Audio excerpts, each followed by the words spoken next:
It has been such a long time since I've been excited for like an entire year of gaming. Especially the last couple years, there's just been times where I've been excited about maybe a release or two or three, but this is the first time in a while where I have been actually extremely excited about a year in gaming. Looking at 2026, just from what we've had from the first half and into the second half, right, there's a couple of big hitters that we've had. We've had Resident Evil 9, we've had Pragmata. Later on this year, we're going to get the Ocarina of Time remake, as well as GTA 6. And the Game of the Year conversation in 2026, it's kind of a dead in the water argument. If Rockstar and Take-Two decide to compete in the 2026 award bracket, then it's obviously going to win Game of the Year. It's been anticipated for so many years and everyone's so excited about it. It's pretty much a shoo-in. I'm not surprised about that at all. But what I am really excited about is what the competition is looking like for 2027, because we have a lot of stacked games that have been announced or scheduled for release that are coming out in 2027 that are going to be real big Game of the Year contenders. So I wanted to just go through a couple of them. That's not all of the games. There's a lot of lists. You can go look them through. But I just wanted to point out a couple that I know would do well, or some that I'm personally interested in for next year. So if you're interested in this conversation, make sure to hit that like button, subscribe if you're new to the channel, and let's start with the first game on this list, which is God of War Laufey, which is different. I'm used to pronouncing it like the Icelandic one. But this is a spin-off game specifically focused on Faye, Kratos' wife from the Norse run of the God of War games, and visually it looks stunning. I am really excited to try this game. I know that Santa Monica Studios puts a lot of time nailing out and ironing out those details and trying to build on the existing gameplay style that they already have. From the little bit of gameplay that we do have, it looks like it's going to be a like trio combination of Kratos, Freya, and Atreus kind of in one person, where she's going to be strong and hit hard, but she's going to be a lot more agile like Atreus and Freya are when they fight. So it'll be definitely an interesting take. One thing I am a little concerned is I know that they've already talked about the cube and the sword characters talking a lot. I don't know how that's gonna roll. Well, I guess we'll have to see it when we actually get our hands on it or get more information. But overall, I'm excited. I know Santa Monica is gonna absolutely cook it. I think last we've heard anything about this game, they said that this game is gonna come out in early February. So it'll be kind of early in the year when we get God of War Laufey. So I'm excited to get my hands on it and try it. I'm gonna make sure to get it physically with all the stuff going on with Sony, but other than that, can't really complain. The next game that I'm interested in is going to be Persona 4 Revival. And I know that everyone's like, oh, it's another remake. But if it's anything like Persona 5 and Persona 3 Reloaded was, I know that Persona 4 Revival is going to be immaculate. For a lot of people, they argue between 3, 4, and 5. And 4 usually gets a resounding amount of support. People love Persona 4. And I'm excited to have another game that's going to continue to build on the involvement and the growth and the legacy that the other Persona games have really been building up, especially recently with all of the remakes and remasters of the original games. And it also has me excited for Persona 6, which I am not expecting us to get anything about Persona 6 till 2028. That's my guess for Persona 6. Just being honest, because they take a while to cook, so they can iron out all those details and iron out all those kinks. But other than that, I'm really excited about getting an opportunity to play Persona 4 Revival next year.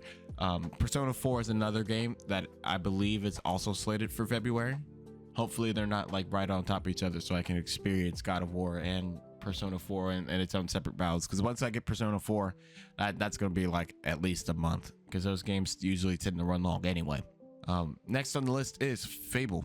I was really excited about Fable when they first announced it, and then they gave us a little more information, and then I got a little scared, and then all the stuff going on with Xbox, and now I'm a little more scared. But I'm going to be hopeful. I'm going to be on the more hopeful side that Fable is going to be a success, and we're going to have a really good game here. It's been a while since I've had a game like Fable that I can build my character and explore the world, where I've felt like I could really get, immersed into the experience, especially on an Xbox console. It's been a long time. And so I'm excited to finally get back into it. The game looks great. The music looks great.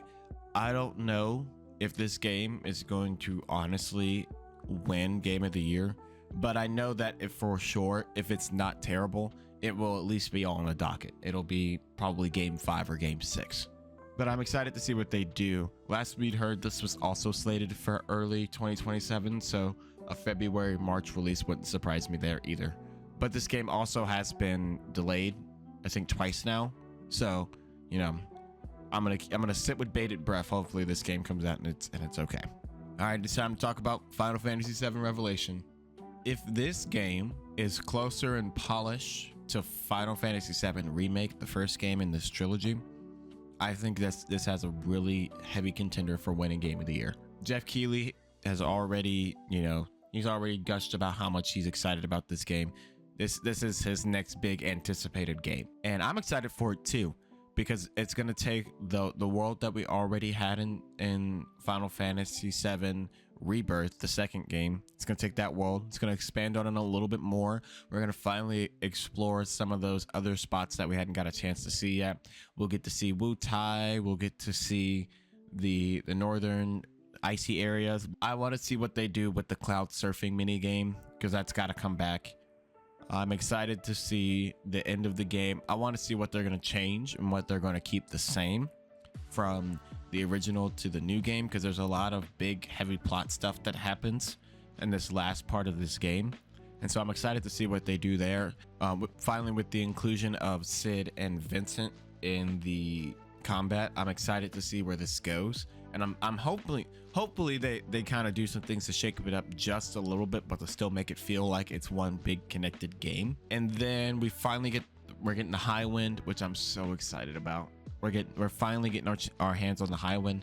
I know that it happens a little later in Final Fantasy VII Original, but I think they're gonna try and move things around just a little bit to make it more of a integral part of this game, especially with the whole like Fortnite diving into the map thing. I'm really excited to see what they do with this. The next one we're talking about, which is Kingdom Hearts 4. Now, for a while I was like, I want to make a video talking about some of my games for 2027, and this was the one that I was sitting on, because I was like, I want to wait, because I know that they were going to do a panel at D23 and they were going to talk about Kingdom Hearts, so I was going to wait to see if we got any more information. And we got a release window finally for Kingdom Hearts 4. It looks like Kingdom Hearts 4 is going to come out in late 2027, so I'm expecting probably October, November of next year we will finally get our hands on Kingdom Hearts 4, and I'm so excited. We have been waiting so long. It's been so many years since we've had Kingdom Hearts 3. It's been quite a few years since we've had Melody of Memory. So I'm really excited to see what they do with Kingdom Hearts 4.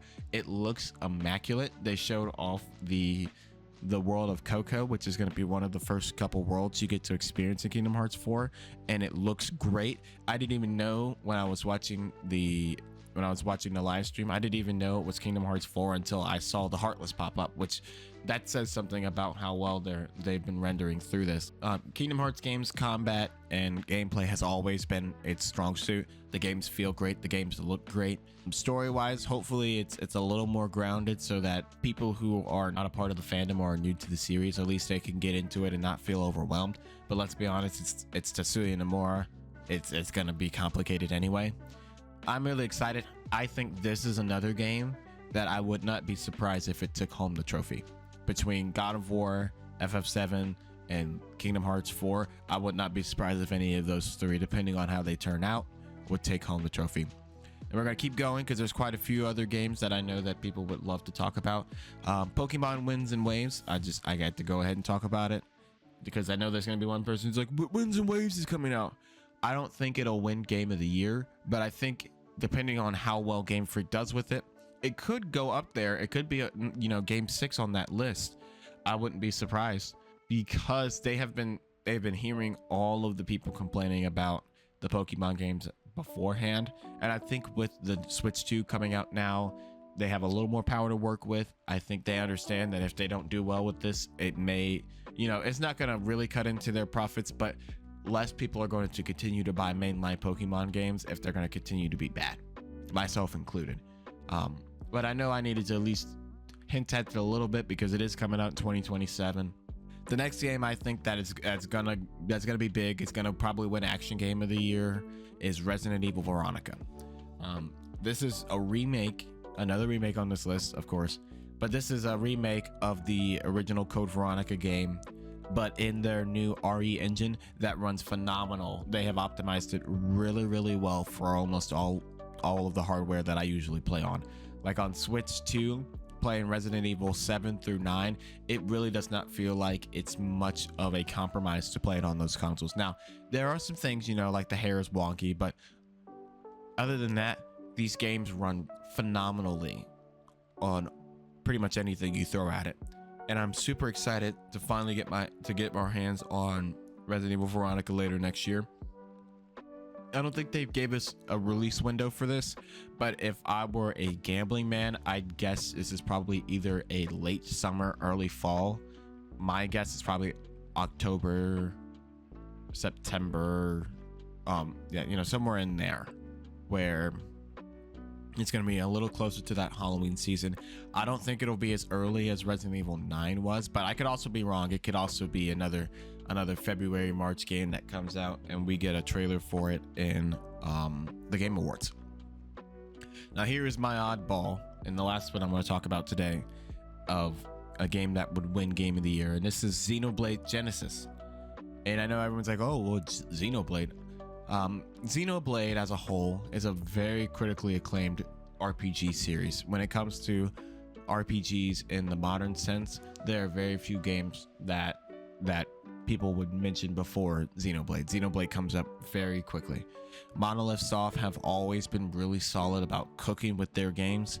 I'm excited to see what they do with this new one, because they've always pushed the hardware, and now that they're on a system that isn't bottlenecked and running like really, really outdated hardware, I know that Xenoblade Genesis is going to look immaculate when it finally releases.